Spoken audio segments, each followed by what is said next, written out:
Hello students, myself प्रशांत खाड़े और आज के इस वीडियो में हम क्वेश्चन की प्रैक्टिस करने वाले हैं। और ये जो सारे क्वेश्चंस होंगे वो किंगडम प्रोटिस्टा के ऊपर है। तो शुरू करने से पहले आप क्या कीजिए, चैनल कीजिए लाइक, सब्सक्राइब एंड शेयर। तो चलो बढ़ते हैं हम हमारे पहले क्वेश्चन की तरफ।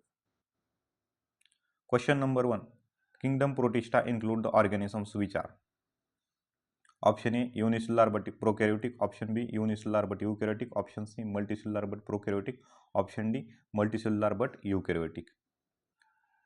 तो जो किंगडम प्रोटिस्टा के अंदर ऑर्गेनिजम्स आते हैं वो कैसे होते हैं? एक तो यूनिसेलुलर होते हैं, और जो भी ऑर्गेनिजम्स प्रोटिस्टा के अंदर आते हैं वो कैसे होते हैं? यूकैरियोटिक ऑर्गेनिजम्स होते हैं। मतलब हमारा ऑप्शन नंबर बी यहाँ पर सही हो जाएगा। ठीक है। Question number second, choose the incorrect statement regarding the kingdom protista. तो इनकरेक्ट स्टेटमेंट हमें इसमें क्या करना है, ढूंढना है कौन से इनकरेक्ट स्टेटमेंट है। तो हम चेक करते हैं वन बाय वन। तो देख लीजिए ए वाला statement, kingdom protista forms link with the other dealing with plants animals and fungi. तो ये पहला स्टेटमेंट क्या है? सही है। किंगडम प्रोटिस्टा फॉर्म करता है link with other three kingdoms, कौन से? Plants animals and fungi. अब देखते हैं बी वाला, सम प्रोटिस्टा हैव फ्लैजिला और सिलिया फॉर मूवमेंट्स। तो ये भी क्या है? सही है। अब सी वाला देखते हैं, boundaries of this kingdom are well defined. तो ये इन्होंने गलत दिया है। तो इनकी बाउंड्री कैसी होती है? Not well defined. ठीक है। प्रोटिस्टा रिप्रोड्यूस ओनली असेक्सुअली, नहीं, प्रोटिस्टा सेक्सुअली भी रिप्रोड्यूस करते हैं और असेक्सुअली भी रिप्रोड्यूस करते हैं। मतलब ये डी वाला भी स्टेटमेंट क्या है? गलत है। इनकरेक्ट बताना है ना, तो सी और डी चेक करिए कहाँ पर दी है। तो यहाँ पर देखिए ऑप्शन नंबर सी में दिया हुआ है, सी एंड डी आर इनकरेक्ट। तो आसान सा क्वेश्चन था। चलो बढ़ते हैं हम नेक्स्ट क्वेश्चन की तरफ। Question number 3, the members of chrysophytes are in water current. तो ये वाटर करंट में कैसे होते हैं हमें बताना है। Option A macroscopic actively, option B macroscopic passively, option C microscopic actively and D microscopic passively. तो जो क्राइसोफाइट्स के मेंबर होते हैं जैसे कि डाइटम्स, उसके साथ गोल्डन algae डेस्मिड्स, ये कैसे होते हैं? एक तो माइक्रोस्कोपिक ऑर्गेनिजम्स होते हैं और पैसिवली मूव करते हैं वाटर के साथ। मतलब हमारा ऑप्शन नंबर डी यहाँ पर सही हो जाएगा।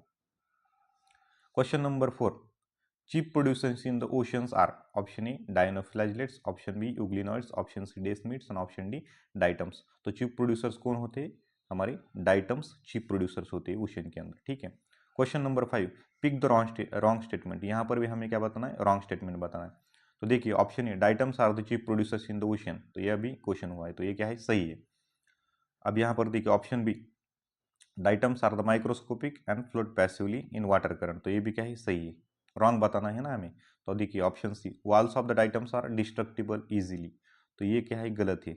इनका वाल कैसा होता है? इनडिस्ट्रक्टिबल वाल होता है। मतलब यही स्टेटमेंट इसमें गलत है। अब डी देख लेते हैं, diatomaceous earth is found by the cell wall of diatoms. तो ये क्या है? सही है। मतलब हमारा करेक्ट आंसर क्या बता हो जाएगा? Option number C. ठीक है, समझ में आ गया। Question number 6, dinoflagellates are mostly. तो डायनोफ्लैजिलेट्स मोस्टली कैसे होते हैं? फ्रेश वाटर में रहते हैं, मराइन वाटर में रहते हैं, या फिर ये फोटोसिंथेसिस करते हैं या फिर नहीं करते। तो यही इसमें बताना है। तो डायनोफ्लैजिलेट्स मोस्टली मराइन होते हैं, मतलब मराइन वाटर में रहते हैं और ये फोटोसिंथेसिस करते हैं। ठीक है, तो हमारा सही आंसर क्या हो जाएगा? Option number C. Question number 7, members of which group release toxins which may kill other marine animals like fishes. तो कौन से मेंबर्स के एनिमल्स क्या करते हैं? टॉक्सिन्स रिलीज करते हैं, उसके कारण फिशेस की डेथ होती है। तो यहाँ पर देखिए option A protozoans, option B slime moulds, option C dinoflagellates and option D diatoms.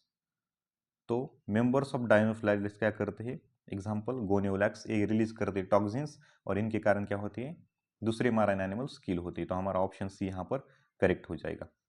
Question number 8, majority of the euglenoids are organisms found in. तो यूग्लिनॉइड्स कौन से वाटर में पाए जाते हैं? यही आपको इसमें बताना है। तो मेजोरिटी जो यूग्लिनॉइड्स होते हैं ये फ्रेश वाटर में पाए जाते हैं। ठीक है, मतलब मराइन में यहाँ से हमारे दो ऑप्शन तो कैंसिल हो गए। अब ये रनिंग वाटर में होते हैं या फिर स्टैग्नेंट वाटर में होते हैं, तो ये कहाँ पर? स्टैग्नेंट वाटर में पाई जाती है। तो ऑप्शन नंबर बी हमारा यहाँ से सही हो जाएगा। क्वेश्चन नंबर 9, अब ये मैच द पेयर का क्वेश्चन है, आसान क्वेश्चन होते हैं इसे। अब यहाँ पर देखिए डायनोफ्लैजिलेट्स क्या बनाती है? रेड टाइड्स बनाती है। मतलब ए का क्या हमारा बन जाएगा?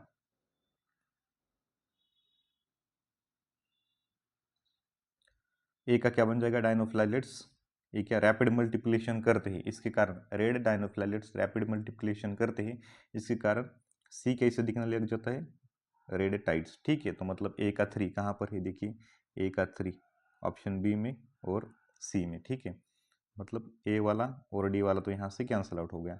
यूग्लिनॉइड्स, इनके अंदर क्या होता है, प्रोटीन रिच लेयर होता है, उसे हम बोलते हैं पेलिकल, बी का 1 हो जाएगा। तो बी का 1 कहाँ पर है, देखिए दोनों भी ऑप्शन में दिया है, ये तो पहला गलत हो गया है, तो यहाँ पर मतलब यहीं से हमारा आंसर आ गया, ऑप्शन भी हमारा सही हो जाएगा, ठीक है।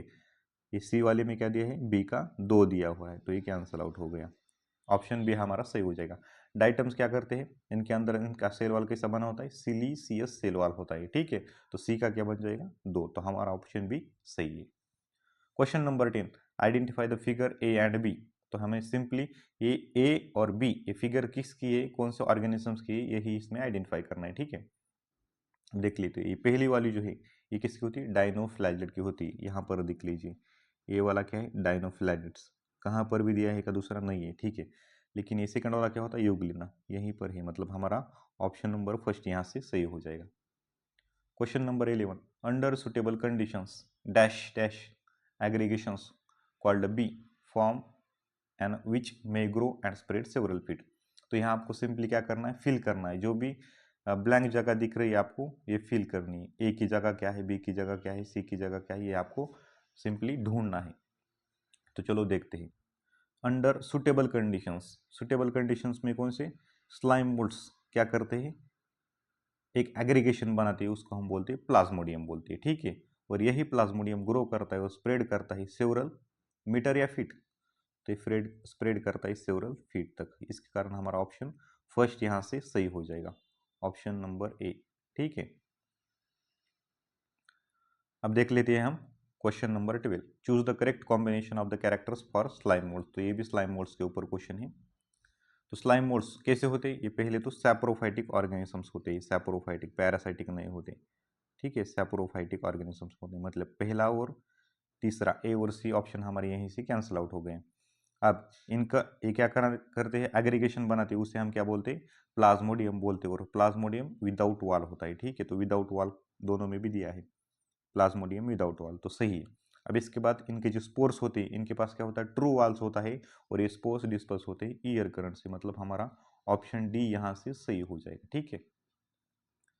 क्वेश्चन नंबर 13, तो ये मैच द पेयर का क्वेश्चन है, सिंपली आपको इसमें कौन से ग्रुप में कौन से एनिमल्स आते हैं ये आपको मैच करने। तो अमीबाइड प्रोटोजोन्स में कौन से आते हैं, अमीबा एक आता है और दूसरा एक एंटामोबा होता है। तो यहाँ पर क्या दिया है, अमीबा, तो ए का 2 कहाँ पर दिया है, चेक कर लीजिए, ए का 2, ए का 2 देख लीजिए, ऑप्शन डी में ही दिया है, यहीं से आपका आंसर आ गया। लेकिन हम चेक कर लेते हैं बाकी के भी।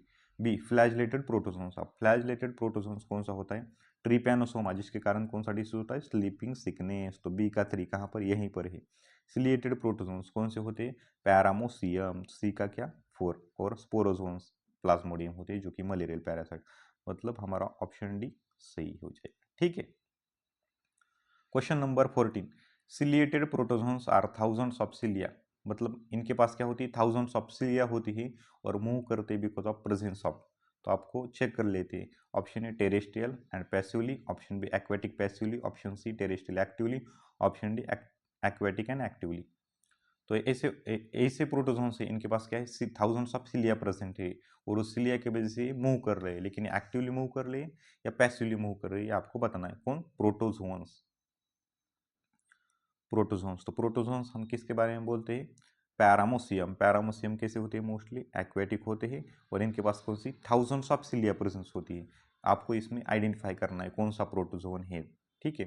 तो इससे आपको क्या पता चलता है, सिलिया है तो सिलिएटेड प्रोटोजोन कौन सा होता है, पैरामोसियम होता है, और पैरामोसियम के पास क्या होते हैं, थाउजेंड्स ऑफ सिलिया, इसके वजह से वो एक्टिवली मूव करता है, और इनमें मोस्टली कैसे होती है, एक्वेटिक ऑर्गेनिजम्स होते हैं। तो हमारा ऑप्शन डी यहाँ से सही हो जाएगा। क्वेश्चन नंबर 15, इसमें सिंपली आपको आइडेंटिफाई करना है सी और डी किस किस की फिगर है, कौन से ऑर्गेनिजम्स की। तो सी वाली जो होती है वो स्लाइम मोल्ड्स की होती है, सी स्लाइम मोल्ड्स, स्लाइम मोल्ड्स, मतलब ये दो ऑप्शन तो हमारी कैंसिल आउट हो गई, बी और सी वाली, ठीक है। अब ये डी वाली जो होती है एक इसकी होती है, इसके पास कोई सिलिया दिख रहा है क्या, सिलिया होते हैं इसके पास, लेकिन इस डायग्राम को आपको, डायग्राम में आपको दिख नहीं रहे, ठीक है। तो एक इसका डायग्राम है पैरामोसियम का, तो हमारा ऑप्शन डी यहाँ से सही हो जाएगा। सिंपली एनसीईआरटी की डायग्राम उठाई हुई है, ठीक है, तो आपको ये डायग्राम्स अच्छे से याद होनी चाहिए। तो हमारा आखिरी क्वेश्चन था, तो हमारा ये आखिरी क्वेश्चन था, अगर आपको ये क्वेश्चंस अच्छे लगे होंगे तो आप चैनल कीजिए लाइक, सब्सक्राइब एंड शेयर। और आपके कितने क्वेश्चन सही हुए ये भी आप कमेंट सेक्शन में बताना मत भूलना। Thank you.